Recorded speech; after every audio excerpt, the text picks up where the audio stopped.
Punchline sur Europe 1, Jean-Claude Dacier, Louis de Ragnel et Françoise de Gois, auteur de ce livre L'homme qui n'avait pas d'amis aux éditions Plomb. On parle d'Emmanuel Macron. Emmanuel Macron qui hier était dans l'émission de TF1, qui était une espèce de non-débat où les candidats étaient à la queue leu-leu. Ils se sont succédés sur le plateau de nos confrères. Écoutez ce qu'il a dit à propos de l'essence, du pouvoir d'achat, préoccupation principale des Français.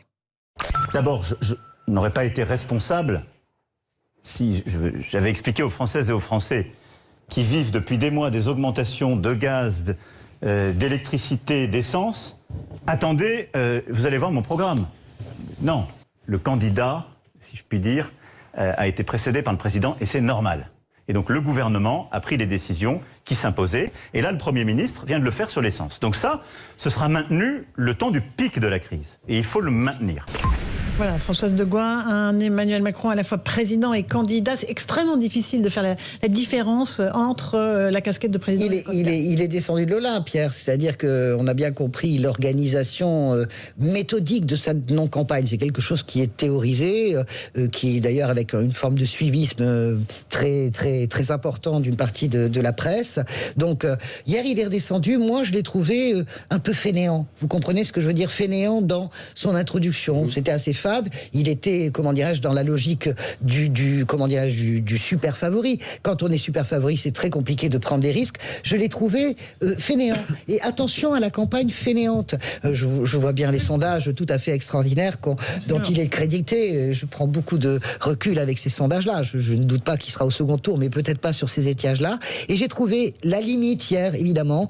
D'abord, que les candidats aient accepté ces règles me paraît complètement délirant. On se croise pas, on se dit même pas bonjour, etc. Mais surtout, je l'ai trouvé, lui, très en dessous de la main, assez fade, assez tiède, presque insignifiant, Françoise, alors qu'il aurait pu marquer le point. C'est la phrase qui m'a beaucoup frappé dans l'éditorial à la une de Trémollet de Villers, à la une du Figaro. Le risque pour Macron, c'est de ne pas en prendre. Je trouve que c'est une phrase excellemment juste. Évidemment. Alors attendons peut-être un peu, soyons patients. C'est quand la conférence de presse? Jeudi. Après-demain. S'il n'y a pas un programme solide et sérieux, on en reparlera, hein, c'est clair. Mais c'est vrai qu'aujourd'hui, la situation du pays appelle un certain nombre de décisions très lourdes, impopulaire.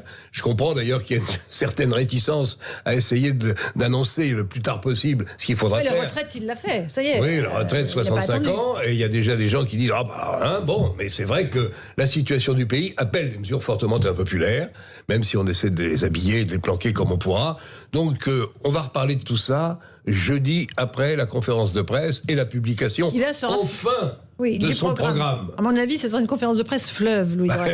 Oui, déjà, on nous a prévenu que ça allait durer minimum 3 heures. Ça commence le matin? Une conférence de presse, non, c'est l'après-midi, dans mes mémoires, je crois, c'est à 15h, porte d'Aubervilliers, je crois.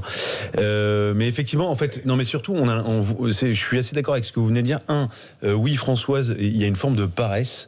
Parce que Emmanuel Macron présente son programme. Il veut juste pas faire d'erreur, quoi, en fait. Paresse, oui, mais un gars qui travaille, paraît-il, 20 ans. Non, mais paresse sur intellectuelle. C'est plus malin que ça. À mon avis, c'est plus malin que ça. Non, pardon. La paresse, oui, mais bien sûr, c'est une paresse assumée où justement la crise ukrainienne globalement lui permet de surplomber un peu tout.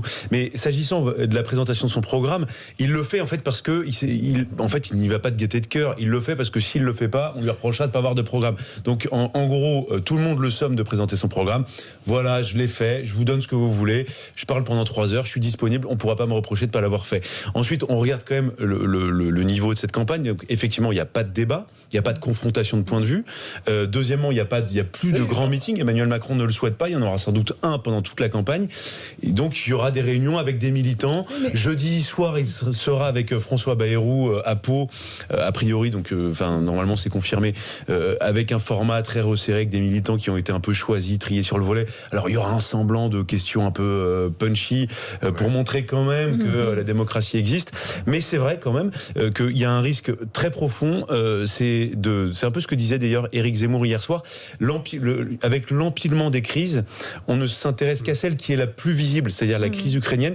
Mais ça ne veut pas forcément dire que les autres crises ont disparu. Et ces autres crises, on voit bien qu'elles sont bien présentes dans la société sur les questions d'identité, sécurité côté immigration, sur les questions de pouvoir d'achat. La question Corse aussi, là. La question de Corse, mais qui ne concerne pas tout le monde, mais je suis d'accord avec vous. Et sur les questions de pouvoir d'achat, vous voyez, donc il y a effectivement les annonces sur le carburant, mais les Français ont besoin d'avoir des mesures structurelles. C'est-à-dire que les pansements en permanence, c'est pourquoi pas, mais maintenant, il faut qu'Emmanuel Macron explique comment il nous projette dans les 5 ans s'il est... Oui, surtout que je vais dans le sens, mais vous savez, nous ne savons pas ce que le fond de la marmite française nous réserve. Personne ne peut le dire. Bien sûr que les sondeurs travaillent très bien, c'est pas le problème. Mais il suffit qu'il y ait une plus grande mobilisation, que l'abstention, elle passe de 32 aujourd'hui, ce qui crée un record de premier tour, le 28% en 2002 à 25 ou 20, ça change complètement la donne. Emmanuel Macron fait une campagne minimaliste parce qu'il veut dire c'est la continuité. En gros, il enjambe la présidentielle. Mais les autres candidats, non. Vous allez avoir Jean-Luc Mélenchon le 20 mars à Paris. Vous imaginez, il a mis 15 000 personnes dans les rues de Lyon. Imaginez ce que ça va être à Paris. Vous allez avoir Éric Zemmour en plein air au Trocadéro. Vous allez avoir des images qui frappent. On va pas pouvoir continuer comme ça jusqu'à la veille du premier tour sans ces images-là. Donc attention à la fainéantise. Ça se paye très cher parce que 26 jours c'est court, mais dans les temps que nous vivons, 26 jours c'est en fait il peut se passer des choses pendant ces 26 jours. La difficulté d'un président sortant qui est candidat, c'est jamais simple.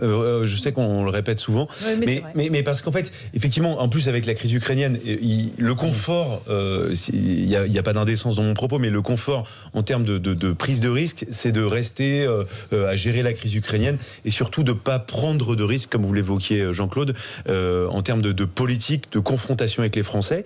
Et je trouve que Emmanuel Macron, candidat, objectivement a du mal, même s'il est très haut dans les sondages. Bien sûr, et peut-être que ce que je dis va être démenti par le score dans les urnes. Il faut quand même rappeler qu'aucun président avant lui n'a ouvert de débat, quel qu'il soit, avec les autres candidats. Et moi, j'ai été choqué en comprenant tout à fait nos amis. Mais la période est peut-être un peu différente. C'est la même chose. Je veux dire, un président... Comment veux-tu organiser un débat avec 12 candidats? Ça n'a aucun sens. Même TF1, hier, en a recalé 4. Moi, à la limite, je suis choqué. Bah oui, il y en a 4 qui n'étaient pas au débat. En 2017, on avait fait un débat, Jean-Claude. Non, il y a... bien sûr que si, en 2017, ils étaient là. 11 candidats. Il y a les pudeurs de mais il n'y gazelle avait pas de président sortant. Il n'y avait pas de président sortant. Mais donc, c'est bien ce que je dis. Il n'y a aucun président sortant qui est accepté. On peut le comprendre. Sinon, il aura 8 minutes de parole comme les autres et il aura tout le monde contre lui. Franchement, on peut comprendre. En revanche, le grand moment de la démocratie française, avec ses qualités, ses défauts, c'est le débat du deuxième tour. On va attendre de voir qui se réalifiera pour ce fameux deuxième tour. Là, on va se régaler. Mais il faut auparavant que chacun des candidats, en tout cas le président sortant, nous dise ce qu'il entend faire de son deuxième quinquennat, s'il y a un deuxième quinquennat.